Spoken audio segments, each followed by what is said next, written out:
స్వస్థలం చేసుకోవడానికి వచ్చాను, అది మర్చిపోగలను. ఒక్కటి సరిగ్గా చేయగలిగితే మిగతా సరిగ్గా చేయగలను, నేను అదే నమ్ముతాను. ముందు పిఠాపురాన్ని కనుక సంపూర్ణంగా దృష్టి పెడుతుంది దాని మీద మనస్ఫూర్తి. అంటే ఇప్పుడు ప్రతి మన పేటల్లో ఉండేవాళ్ళు కానీ, మన మత్స్యకారులు కానీ, మన మన రిలీ కాస్ట్ దీనికి కానీ ఏదైనా సరే ప్రతిదీ ఒక దీన్ని ప్రాతిపాదిక పెడతాం. ప్రతి చోట ఇదే ఈ మోడల్ అవ్వాలి ప్రతి ఒక్కరికి. రేపు పొద్దున మీరు పిఠాపురంలో చేయగలిగినప్పుడు మీరు ఇక్కడ ఎందుకు చేయలేకపోతారు? ఆ ప్రశ్న అందరికీ తీసుకోవాలి. ఎందుకంటే నేను ఎలక్షన్లకి తిరగడం కంటే కూడా నేను వచ్చిన తర్వాత తిరిగేది ఎక్కువ. నేను మనుషులు పంపిస్తాను, నేను తిరుగుతాను. 54 గ్రామాల్లో అన్ని కాలనీల్లో నేను వచ్చి పర్యటిస్తాను.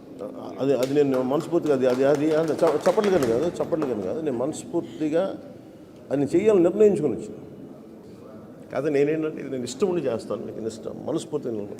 మీరు ఎంత ప్రేమతో వచ్చారో దానికి 10 ఇంతలు ప్రేమ చూపిస్తాను.